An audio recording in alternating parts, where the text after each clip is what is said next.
Good evening. Welcome to the National News Broadcast. I'm Kasuni Balachandra. A very good evening. I'm Lakshitendra Singha, and to start off, we take a quick look at the headlines for tonight. New school term in all schools other than those in the Western Province and in isolated areas will commence on the 11th of January. The historic Solosmasthana Rajamaha Vihara in Polonnaruwa has been declared as a sacred area. Chairman of the Presidential Task Force Basil Rajapaksa reiterates that in order to receive development benefits, the Western Province should be turned into a province without COVID-infected persons from next month. An incentive for remittances of expatriate workers. Saturn and Jupiter planets on the same line after 397 years. European countries suspend all travel with Britain.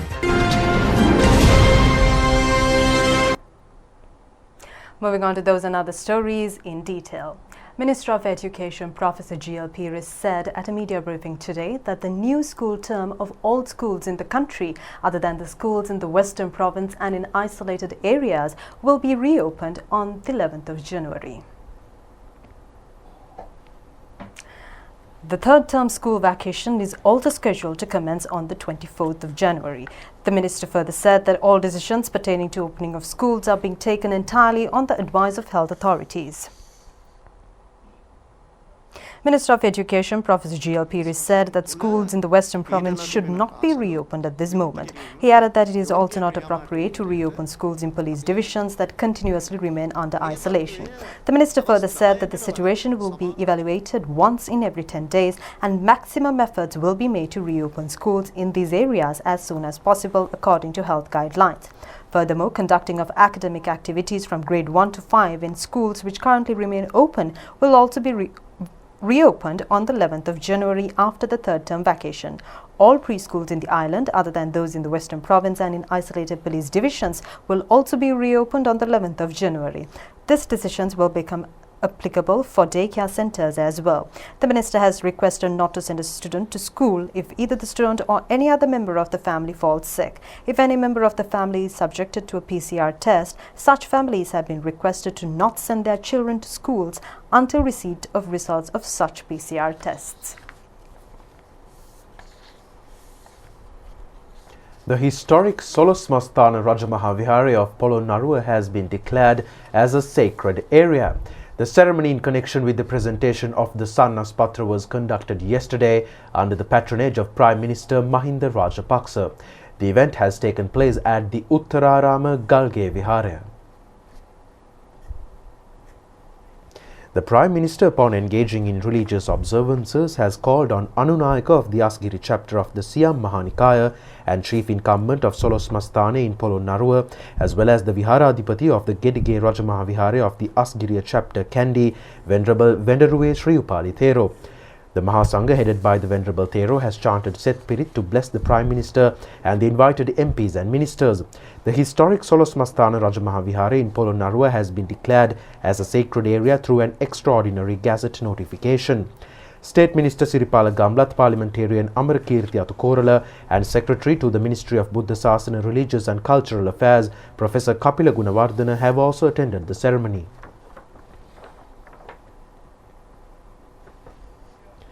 Prime Minister Mahinda Rajapaksa has also bestowed upon the Buddha Sasana the main entrance, the Vahalkada and alms-giving building of the historic Isipatanarama Rajamaha Vihara in Polonnaruwa yesterday.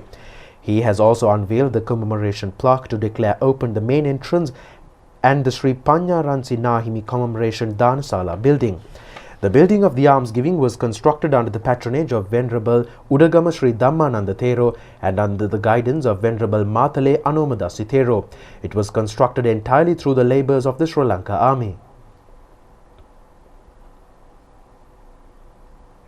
The Prime Minister has also called upon the Atamasthana-adipati Venerable Pallegama Srinivasa Thero and inquired into his well-being. The Prime Minister has also enlightened the Mahanayaka Thero on measures taken by the government to uplift public life in the face of the COVID-19 pandemic. Later on, the Prime Minister has venerated the Jetavana Chaitya and declared open the Jetavana Project Museum and the internal road network. A sum of 132 million rupees has been spent on the project. A tree planting campaign has also taken in front of the museum. Thereafter, the newly constructed Sangamitta Silmata Training Institute on the Anuradhapura Arippu Road was vested upon the Silmata. Venerable Kadavala Nandarathan Thero and Venerable Kotmale Kumarakasapa Thero have handed over to the Prime Minister 30 electronic Tripitaka tab machines for the use of the Silmatas in the training institute. The Mahasangha, headed by Venerable Pallegama Hemaratana and Venerable Halmillave Ratanapala Theros and Minister S.M. Chandrasena, State Ministers Duminda Disanayaka, Shehan Semasinghe and Chan Jayasumana have also graced the occasion. The Epidemiology Division says that the total number of fully recovered COVID-19 patients has increased to 28,682. Another batch of 415 fully cured patients have left the hospitals today. 97 recoveries have been reported from the COVID-19 treatment centers in the Polonnaruwa district today. All of the discharged patients were residents in districts of Colombo, Gampa, Kurunegala and Anuradhapura. It has also been reported that 11,692 fully cured COVID-19 patients have left hospitals since the beginning of this month until today. The highest number of patients discharged in a single day was recorded on the 16th of this month. 785 patients have returned to their homes on this day. 415 patients have left hospitals today.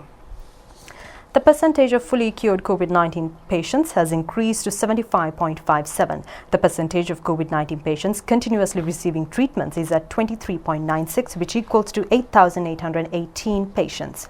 A further 146 COVID-19 infected patients have been detected today. All of them were close associates of the patients of the Paliagura COVID cluster. 17,233 PCR tests were conducted yesterday. The total number of PCR tests conducted so far is at 1.1,031,560. Meanwhile, 5 more COVID-related deaths were reported in the island yesterday.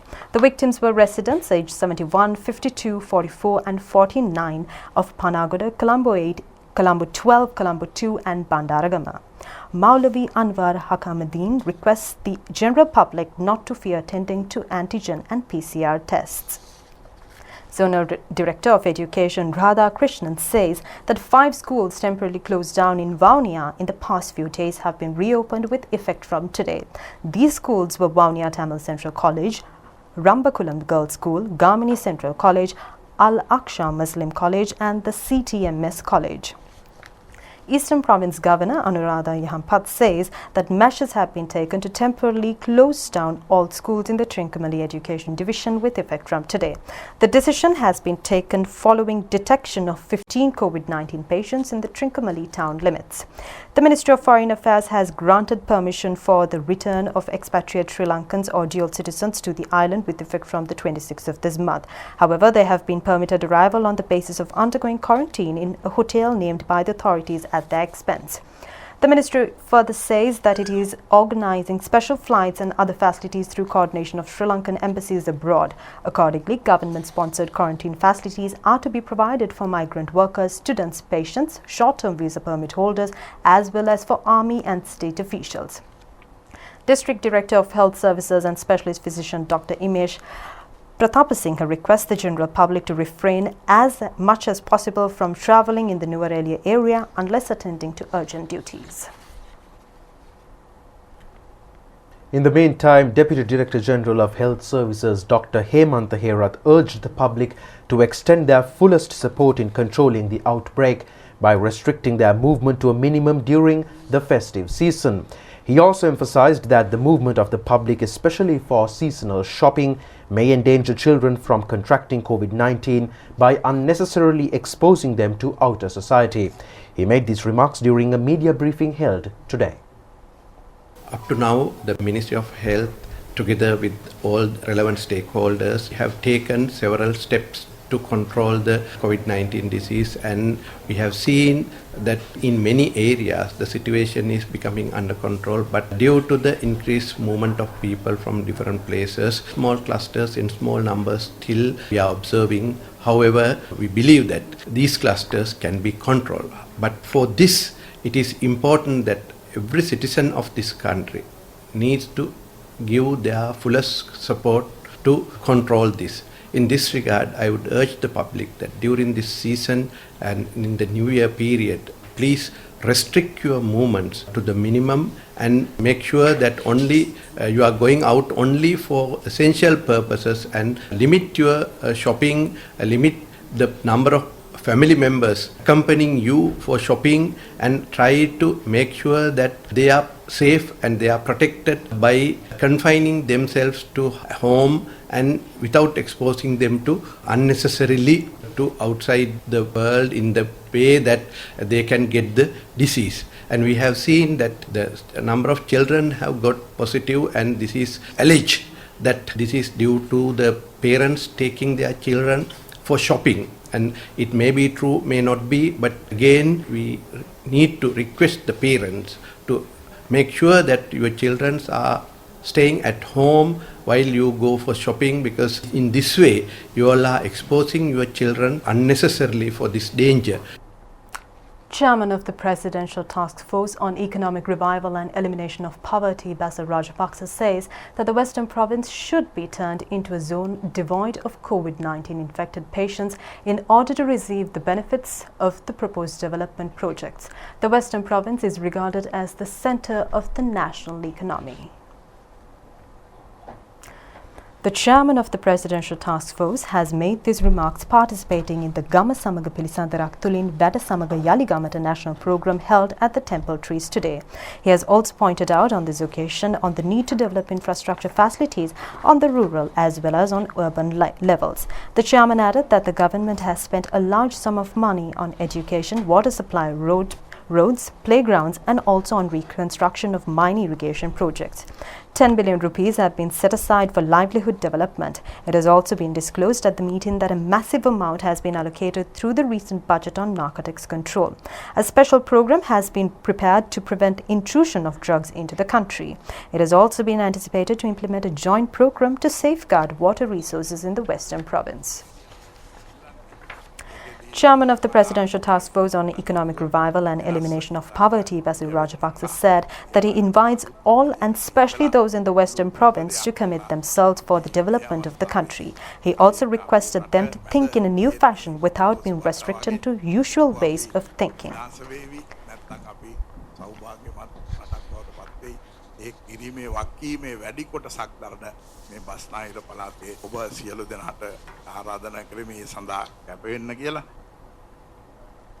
The people's representatives have pointed out on this occasion that the school children have been compelled to confront signaling disorders when engaging in education through online facilities.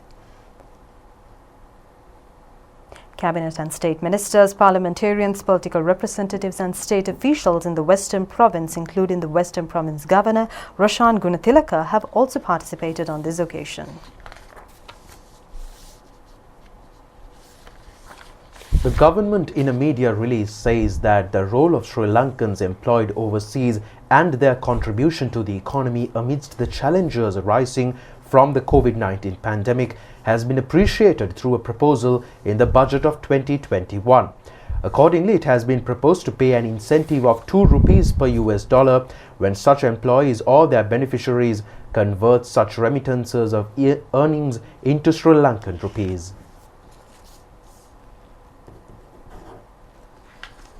This scheme will be implemented through licensed banks, with the government bearing the required cost of such incentive paid.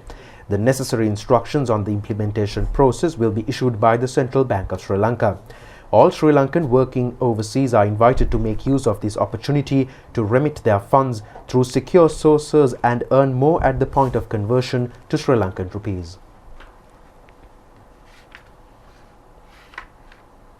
Minister of Mass Media Keheliya Rambukwella points out that a program should be prepared paving the way for media freedom while safeguarding the rights of the ordinary citizen. He made these remarks at a discussion with representatives of the Sri Lanka Press Council and several media organizations at the ministry today. The minister further said that it has been observed that certain media were engaged in the practice of launching attacks targeting individuals. The minister added that on such occasions he was compelled to appear on behalf of the rights of people. He also said that he takes decisions after discussions with relevant parties. The minister also said that only a small group of victimized people are able to go before civil courts regarding certain defamed news items. Minister Rambukwala further said that open opinions and suggestions of the general public, if required, in this regard. Minister Kehlia Rambukwala further said that statements regarding news items on social media regularization are being circulated without defining the correct meanings to the fullest extent. The minister issuing a communique in this connection also says that the meaning the government intends to convey through these relevant statements is not to register social media users, but to give the message that multinational companies are attempting to undermine and acquire local businesses through control of digital data. This fact has a direct impact on our medium-scale companies. The communique further says that this is an opinion prevailing among prominent Sri Lankan industrialists as well. Due to these aggressive methodologies, a large amount of foreign exchange is going out of the country across digital platforms. He has stressed that the government intends to register foreign digital operations and not to register those using social media and digital facilities. What has become known popularly as the Christmas time is a special, vibrant planetary conjunction easily visible in the evening sky over the next 2 weeks as the bright planets Jupiter and Saturn come together, culminating tonight. In 1623, the solar system's two giants, Jupiter and Saturn, traveled across the sky. Jupiter caught up and passed Saturn in an astronomical event known as Great Conjunction.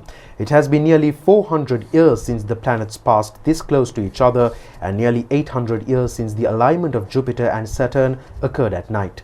The planets will be easily seen with the unaided eye by looking towards the southwest just after sunset. It was scheduled to occur between 6:30 and 7:30 p.m. today. Space scientist Andres C. Pereira says that people should not entertain unnecessary fears of natural disasters due to this incident. Research scientist at the Arthur C. Clarke Center, Sarath Gunasekara, also has expressed opinion in this connection.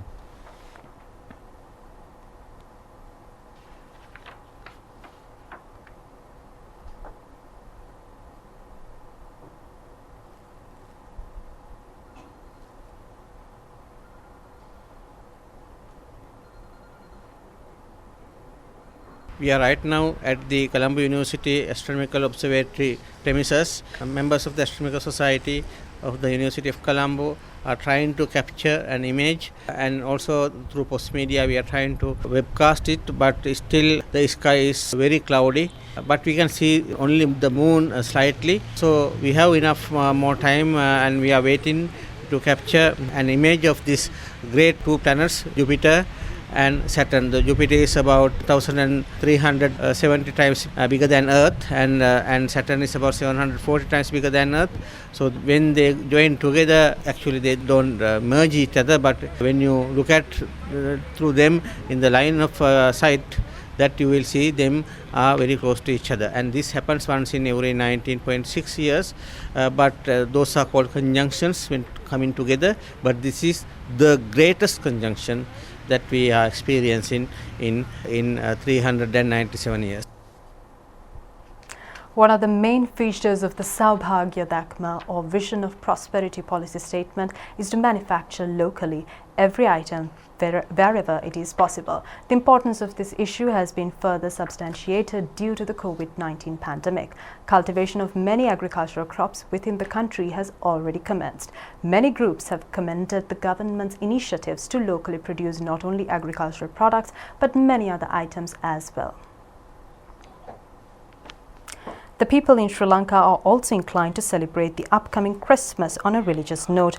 although not in the scale as in previous occasions. Sri Lankans will commemorate the birth of Jesus Christ while adhering to protective health measures. Normally, the cassocks and other attire worn by local priests in service are being imported from Italy. However, a special feature has been that these garments were produced locally for the first time under the state patronage. The dresses of choir groups in Christian churches have also been produced locally. Such garments were handed over to 5 major churches yesterday. State Minister Dasari Jayasekara has presented a stock of locally made garments using batik and handloom technology at the Basilica Church in Ragama. The items were handed over to Archbishop of Colombo, His Eminence Malcolm Cardinal Ranjith. Cassocks and batik decorations are scheduled to be handed over to 15 major churches where Christmas services are to be conducted.